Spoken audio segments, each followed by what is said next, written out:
आपको मैं एक जानकारी और भी दूंगा कि ये जो कत्था होता है, ये पेड़ का जो रस होता है एक्चुअली उसी से बनाया जाता है। राजा महाराजा बहुत शौकीन होते थे कत्थे के, पान के, तो उसको इस्तेमाल किया जाता था। आपके बच्चों के लिए, आपके नॉलेज के लिए बहुत अच्छी बात है कि आप इस पूरी डॉक्यूमेंट्री को देखें। और जब ये ऊपर की आप देख रहे हैं 8-10 हांडी बनी हुई है, ये जो 8-10 हांडी आपकी चढ़ी हुई है, इन सारी हांडी का जो निचोड़ है वो केवल इन 2 हांडी में, 1 से 1.5 हांडी में ऐसे आ जाएगा। ये जो आप देख रहे हैं, आपके आने वाले बच्चों को, मान लीजिए आज आपके बच्चे पैदा हुए हैं, 20 साल बाद उनकी शादी करनी, पढ़ाई करनी, आपने एक बच्चे के नाम पे 100 पेड़ लगा दिया, तो 20 साल बाद जब वो बच्चा आपका जवान हो जाएगा, पढ़ाई के लायक होगा, शादी के लायक होगा, तो वही पेड़ जो है अगर 100 पेड़ आपने लगा दिया होगा तो आपको 20 से 30 लाख रुपए देके जाएगा। कमेंट जरूर करिएगा और अपने विचार देकर ये जरूर बताइएगा कि हमें और किन किन चीजों पे काम करना चाहिए ताकि हमारी प्रकृति के लिए, हमारे समाज के लिए एक नया मैसेज बन सके। जीवन उत्साह न्यूज पर आप सब लोगों का बहुत बहुत स्वागत है। मैं रमेश शर्मा। जैसा कि आपको आपके क्षेत्र की खबरों के साथ साथ मैं कुछ जागरूकताओं की तरफ भी लेकर चलता हूं, और आज मैं आपको लेकर चल रहा हूं हिमाचल प्रदेश की एक ऐसी संस्कृति, एक ऐसी धरोहर की तरफ जिसे सदियों से जाना जाता है। आपने एक जो मेडिसिन की तरह यूज करने वाली चीज है जिसे आप कत्था बोलते हैं, उसे तो जरूर देखा होगा। अक्सर आपने देखा होगा कि छोटे बच्चों को भी वो चटाया जाता है। जो लोग पान के शौकीन हैं वो कत्था उसमें लगाते हैं। क्या आप जानते हैं कि कत्था एक आयुर्वेदिक दवाई है और हमारे शरीर की बहुत सारी समस्याओं में वो काम करता है। आज मैं आपको कत्था कैसे बनता है, उसका पूरा प्रोसेस किस तरह से होता है, एक जो खैर का पेड़ है वो क्या होता है, उसके बाद कौन सा हिस्सा उसका उसमें काम करता है, पूरा जो प्रोसेस है आज मैं कत्था बनाने वाली फैक्ट्री में आपको लेकर चल रहा हूं। और नीलाक्ष लखनपाल जी जो कि जिला हमीरपुर के कोडरा स्थित एक एरिया में, वहां पर ये फैक्ट्री चलाते हैं और हिमाचल प्रदेश की संस्कृति को, इस परंपरा को इन्होंने जिंदा रखा हुआ है। और मैं इसके साथ साथ में और भी बात बताना चाहूंगा कि हमारा हिमाचल प्रदेश जो किसानों का ही प्रदेश है, हर व्यक्ति जो है वो यहाँ पर खेती बाड़ी से ही ज्यादा इनकम कमाता था। हालांकि अब लोग बाहर निकल गए हैं, लेकिन इस सफर में चलने से पहले मैं उन किसानों को भी जागरूक करना चाहूंगा कि ये जो खैर का पेड़ है, अगर आप इसको अपनी खेतों में, अपनी जमीनों में, वेस्ट लैंड में जहां घास होती है, अगर उसमें लगा लेते हैं तो 20 सालों में करीब करीब ये पेड़ तैयार हो जाता है और आपको एक बहुत बड़ी इनकम देने का माध्यम बन जाता है। जैसे आप एक एफडी कराते हैं और आज एफडी कराते हैं तो 11 साल, 10-11 साल बाद वो डबल हो जाती है। यानी आप 1 लाख रुपए जमा कराते हैं तो करीब 10-11-12 साल में जाकर वो 2 लाख रुपए बनता है। लेकिन यदि आज आप थोड़ी सी मेहनत करें और ये खैर के पेड़ लगा लें तो 20 सालों में आपकी जो पुश्तें हैं, आपकी जो पीढ़ी है, वो करोड़पति हो सकती है। आप जानना चाहते हैं कैसे? तो चलिए लेकर चलता हूं आपको इस सफर में। और अब पहले आपको पेड़ से शुरू करता हूं कि कहां से ये पेड़ होता है और कैसे इसका कत्था जो है बनाया जाता है। कटेचू इसको इंग्लिश में बोला जाता है। इस पेड़ को मैं आपको यहां से दिखाना चाहूंगा। ये जो पेड़ आप देख रहे हैं, ये खड़ा हुआ है यहां पर, ये खैर का पेड़ होता है। बहुत बड़ा पेड़ नहीं होता है, छोटा ही पेड़ होता है। कांटेदार झाड़ी होती है, इसके अंदर कांटे होते हैं, बड़ा नुकीला होता है। ये पेड़ जो मेरे सहयोगी दिखा रहे हैं, इस पेड़ के बाद कटान करने के बाद में, सरकार की अनुमति लेने के बाद में, इस पेड़ को इस प्रोसेस में लाया जाता है। तो मैं पहले आपको दिखाता हूं, ये जैसे पेड़ का हिस्सा मैं आपको दिखा रहा हूं। मेरे सहयोगी इधर से आएंगे। ये जो आप जगह देख रहे हैं, इस जगह को देख रहे हैं, ये बीच की जगह, जो ब्राउन ब्राउन जगह आप देख रहे हैं, ये ब्राउन हिस्सा ही निकाला जाता है और इसी से कत्था बनाया जाता है। कैसे बनाया जाता है मैं आपको लेकर चलता हूं पूरे प्रोसेस में। आप आइए मेरे साथ में। जैसे अभी आप यहां देख रहे हैं, यहां पर ये व्यक्ति जो है ये इसको निकाल रहे हैं, इस ब्राउन हिस्से को। और बड़ी मजे की बात ये है कि ये आज भी ट्रेडिशनल तरीके से, एक इसी तरीके से, मैनुअल तरीके से ही इस काम को किया जाता है। ये जैसे आप छील के देख रहे हैं, ये देखिए मेरे पास ये पेड़ ये थोड़ा सा छीला हुआ है और देखिए इसके अंदर जो ब्राउन ब्राउन हिस्सा निकल रहा है, ये काफी मेहनत का काम है। मतलब आप इसको आसान मत समझिए। इसको पूरे को छीलना और इस ब्राउन हिस्से को निकालना, इस ब्राउन हिस्से में से ही कत्था निकाला जाता है। आपको मैं एक जानकारी और भी दूंगा कि ये जो कत्था होता है, ये पेड़ का जो रस होता है एक्चुअली उसी से बनाया जाता है। और उसके बाद में इस लकड़ी का क्या करते हैं मैं आपको ये भी दिखाऊंगा। आप इसमें साथ में बने रहिए।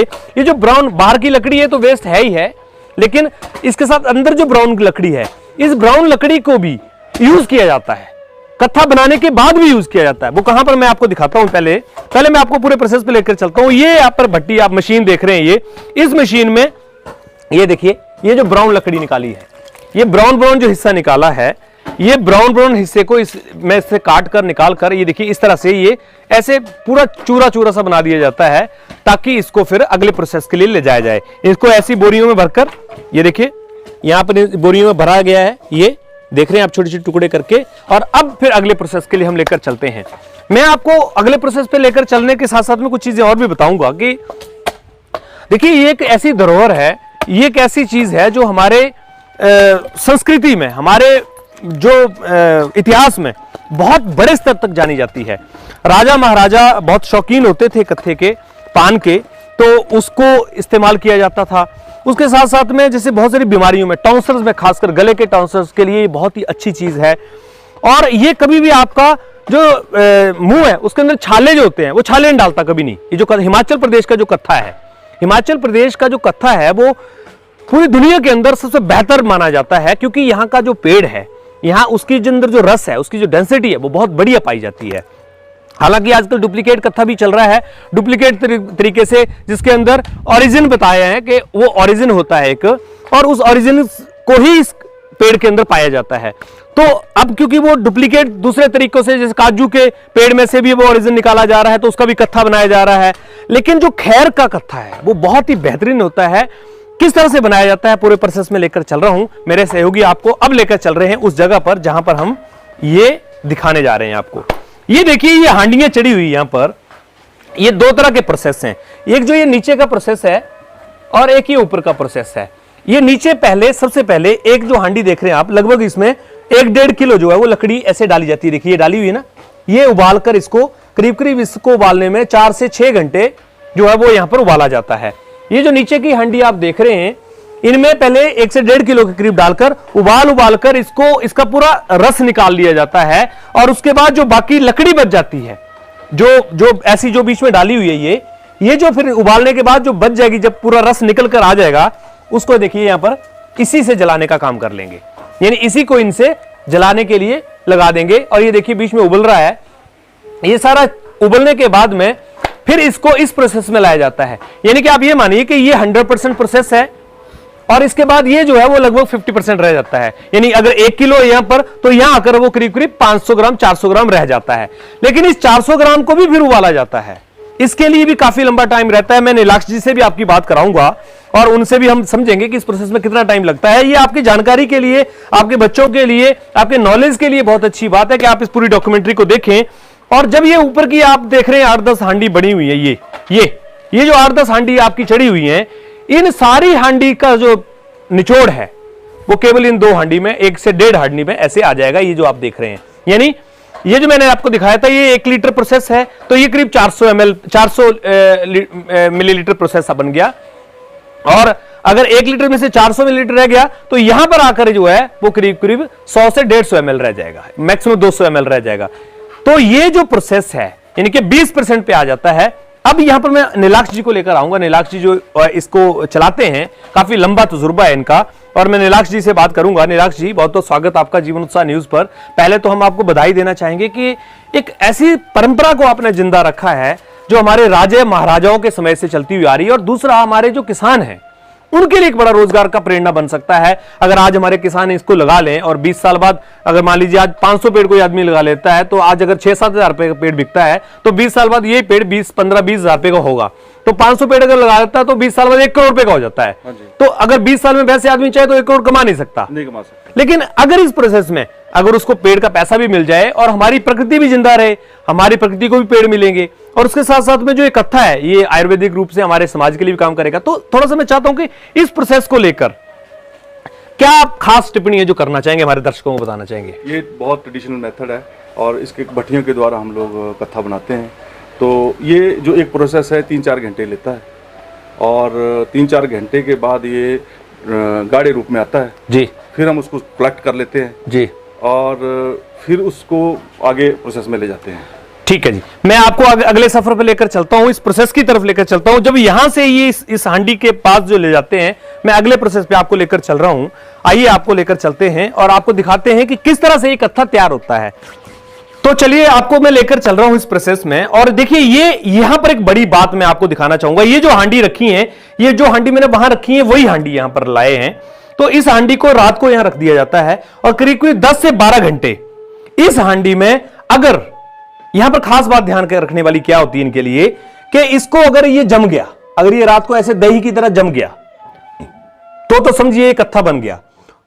और अगर किसी कारण से नहीं जमा, ये क्यों नहीं जमेगा, इसके पीछे जो मैंने इनसे बात करी तो इन्होंने बताया कि कुछ कारण ऐसे होते हैं, जैसे पेड़ के अंदर उतनी डेंसिटी नहीं होती है और कालापन तो होता है लेकिन उतना रस उसमें नहीं होता, उतना मजबूती नहीं होता है, तो वो कत्था नहीं बनेगा, वो पानी का पानी रह जाएगा, वो उनको फेंकना पड़ेगा। लेकिन अगर ये कत्था बन जाता है तो देखिए इस तरह से ये जम गया। ये देखिए जैसे अभी ये शुरू की, अभी रखा ही है, ये पहले का रखा हुआ है, ये देखिए ये अभी रखा है थोड़ी देर पहले ही, ये गर्म है, ये देखिए, तो ये करीब करीब 10-12 घंटे में जम जाएगा। और देखिए कैसा शानदार कलर इसका आता है। उसके बाद में फिर इसको इनमें, ये देखिए रखे हुए, ये इन सांचों में इनमें भर दिया जाएगा। ऐसे भरने के बाद में ये आप देख रहे हैं पूरा भर गया, ये पूरे जो हैं ये कत्थे से भरे हुए हैं। अब अगले प्रोसेस पे हम चलते हैं। इसके बाद क्या किया जाता है, इसके बाद इसको दी जाती है एक शेप। इसके बाद भी इसका एक प्रोसेस है। तो कहते हैं ना, कत्थे जैसा शुद्ध होना किसी चीज का अपने आप में ही वो एक बड़ी बात है, क्योंकि इतने प्रोसेस से चलने के बाद, उबालने के बाद, उसको जमाने के बाद फिर ले आया जाता है यहां पर। लेकिन यहां पर भी आने से पहले जो असली जगह है वो मैं आपको लेकर चल रहा हूं और मैं आपको दिखाता हूं। ये जो जगह आप देख रहे हैं, ये जगह आप देख रहे हैं, यहां पर नीचे रेत रखा हुआ है, ये रेत है, ये रेत का एक तरफ से बेड बना हुआ है। ये देखिए, ये जैसे आप एक बेड, फिल्टर्ड बेड बोल सकते हैं आप इसको। ये फिल्टर्ड बेड जो है वो ठीक इस तरह का यहां बना हुआ है। और ये फिल्टर बेड ऐसे बनने के बाद में वो जो कत्था मैंने आपको वहां दिखाया, वो जो बड़े बड़े कंटेनर में भरा हुआ था, उसको लाकर यहां पर डाल दिया जाता है। लेकिन उसको डालने से पहले यहां पर एक ये बोरी लगाई जाती है और ये बोरी लगाने के साथ में यहां नीचे जो है, इस बोरी से नीचे ये इस तरह का रेता होता है, जैसे मेरे इधर सहयोगी दिखा रहे हैं, ये ऐसा। ये बोरी जब इसके ऊपर लगा के इसको डाला जाता है तो इसके अंदर जो वेस्ट मटेरियल है, जो पतला मटेरियल है, जो जमने लायक मटेरियल नहीं है, जो ऐसा मटेरियल जो इसकी डेंसिटी को खराब करता हो, वो सारा का सारा इस रेत के अंदर नीचे ऑब्जर्व हो जाएगा। और जैसे वो ऑब्जर्व हो जाएगा तो इसको जब ये यहां से उठाएंगे तो इसको फिर यहां से इसको बेलेंगे अच्छी तरह से, जैसे एक बर्फी का कटिंग होता है, तो आपने देखा होगा। उसके बाद इसको कटिंग कर देंगे यहीं पर ही। और यहां पर काटने के बाद में, यहां पर जैसे दिखाऊंगा मैं, ये यहां कटिंग के बाद में यहां पर ऐसे देखिए, ये पीसीज में काट दिया इसको। ये अब कत्था बनकर तैयार है। ये कत्थे का जो पीस है वो लगभग 1 किलो का होगा नीलाक्ष जी। ये 1 किलो का करीब है। अगर इसको आज मार्केट में देखें तो पिछले साल लॉकडाउन से पहले इसकी कीमत 1700-1800 रुपए 1 किलो थी, लेकिन लॉकडाउन के बाद में अब इसकी कीमत जो होगी 750-800 रुपए अब रह गई है। यानी कि इस बार घाटे में जा रहा है। ये 750-800 रुपए का एक किलो जो है वो करीब करीब आपको ये पड़ता है। अब मैं आपको लेकर चलता हूं, इसके छोटे पीस बना देते हैं ताकि फिर इसको पीसीज में, क्योंकि इतना महंगा हर आदमी ले नहीं पाता और बड़ा कम क्वांटिटी में यूज होता है। ये घरों में आपने देखा होगा, अगर एक पीस आपने रख लिया तो कई साल तक खत्म नहीं होता है, अगर उसको आप छोटी छोटी चीजों के लिए यूज करते हैं। तो यहां पर देखिए, ये मैं आपको दिखा रहा हूं, ये पीस काट के, ये पीस कटिंग करके देखिए, ये मैं दिखा रहा हूं आपको, ये कटिंग करके पीस जो है वो ऐसे आगे और ऐसे करने के बाद में फिर इनको और छोटे छोटे पीस में काटकर तैयार कर दिया जाता है। आप चाहे जितनी मर्जी का बना सकते हैं, ये उसको 50 ग्राम का बना सकते हैं, 100 ग्राम का बना सकते हैं, वो फिर अपने हाथ की बात है। लेकिन इस प्रोसेस के बाद में आपका कत्था तैयार हो जाता है। तो दोस्तों, मैं आपको लेकर चल रहा था कि आज कत्थे की जो वैल्यू है मार्केट में, वो आप जानते ही हैं। आप किसी के पास भी जाएं तो आपको शुद्धता की बात जो आती है वो हिमाचल प्रदेश के कत्थे में सबसे ऊपर मिलती है। तो ये जो सफर मैं आपको लेकर चल रहा था, ये जिला हमीरपुर के एक बिजेड़ी ब्लॉक में बड़सर विधानसभा के अंतर्गत आता है। और नीलाक्ष जी ने यहाँ पर हमें ये सारा जो इसका प्रोसेस है वो आपके बीच में रखा है। नीलाक्ष जी, मैं एक बात अभी करना चाहता हूँ, जैसे हमारे दर्शक हमारे साथ डॉक्यूमेंट्री में इसमें बनेंगे, देखेंगे, कत्थे का नॉलेज लेंगे। आपको क्या लगता है कि इस इंडस्ट्री को आज के समय में सबसे बड़ा चैलेंज क्या है? सबसे बड़ा चैलेंज इस इंडस्ट्री का जो हमारी मार्केट है जी, वहाँ पर जो है कुछ डुप्लीकेट कत्था बन रहा है जी।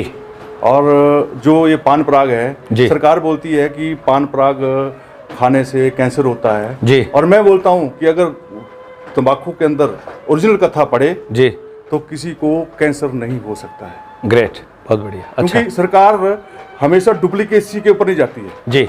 उसको बंद करने के लिए जाती है जी। अगर उसकी डुप्लीकेसी को बंद कर दे जी, जो वहाँ पर डुप्लीकेट कत्था बन रहा है जी। या इनमें जो खाने वाले मसालों में जो पड़ रहा है जी जी कत्था, अगर उसके ऊपर उसकी इंक्वायरी की जाए जी, तो और हमारा जो कत्था का रेट है हमारे एक जिम्मेदार को 20 या 25 हज़ार रुपये एक पेड़ का मिलेगा अगर सरकार डुप्लीकेसी को रोक दे। वो इतना महंगा हो जाएगा कि ये एक पेड़ 25-30 हज़ार का हो जाएगा। ग्रेट। तो जैसे कि नीलाक्ष जी ने ये बताया कि देखिए क्या है कि इस समस्या का सबसे बड़ा समाधान यही है कि हम ज़्यादा से ज़्यादा पेड़ लगाएं, इस तरह के पेड़ लगाएं जो आपको अच्छी आउटपुट देंगे, मतलब 20 साल में आपकी पूंजी को कई हजार गुना कर दें। क्योंकि अगर आज आप पेड़ लगाते हैं, और मैं बड़े मजे की बात आपको यहां पर बताऊंगा खासकर हिमाचल प्रदेश के लोगों के लिए, सरकार, हॉर्टिकल्चर वाले, एग्रीकल्चर वाले, फॉरेस्ट विभाग वाले आपको इसको लेकर पेड़ देते हैं, मुफ्त पेड़ देते हैं। जब मुफ्त पेड़ आपको देते हैं, थोड़ा सा आपको उसमें मेहनत करनी है और उनको लगवाना है। पंचायतें आपको मनरेगा के तहत स्कीमें देती हैं लगाने के लिए, पेड़ लगाने के लिए, तो क्यों ना हो जाए 200, 500 पेड़ अगर हर आदमी थोड़ा थोड़ा करके लगाए, तो एक तो प्रकृति को हम सुरक्षित करेंगे, क्योंकि 20 साल तक हमारी प्रकृति बढ़िया होगी, ऑक्सीजन अच्छी मिलेगी, और उसके साथ साथ में आपके आने वाले बच्चों को, मान लीजिए आज आपके बच्चे पैदा हुए हैं, 20 साल बाद उनकी शादी करनी, पढ़ाई करनी, आपने एक बच्चे के नाम पे 100 पेड़ लगा दिया, तो 20 साल बाद जब वो बच्चा आपका जवान हो जाएगा, पढ़ाई के लायक होगा, शादी के लायक होगा, तो वही पेड़ जो है, अगर 100 पेड़ आपने लगा दिया होगा तो आपको 20 से 30 लाख रुपए देके जाएगा। तो साहब आप सोचिए कि आप इतनी बड़ी इन्वेस्टमेंट कर सकते हैं। मैंने तो ये मन बना लिया है कि मैं अपनी ज़मीन में ज़रूर इनको लगाऊंगा, और मैं अगर शायद मेरे पिताजी नहीं लगा पाए तो मैं लगाकर अपने बच्चों के लिए ज़रूर एक एसेट तैयार करूंगा। जीवन उत्साह न्यूज़ के इस डॉक्यूमेंट्री के साथ आप बने रहे, आपका बहुत बहुत धन्यवाद। कमेंट जरूर करिएगा और अपने विचार देकर ये जरूर बताइएगा कि हमें और किन किन चीज़ों पे काम करना चाहिए, ताकि हमारी प्रकृति के लिए, हमारे समाज के लिए एक नया मैसेज बन सके। इस सफर में बने रहने के लिए आपका बहुत बहुत धन्यवाद।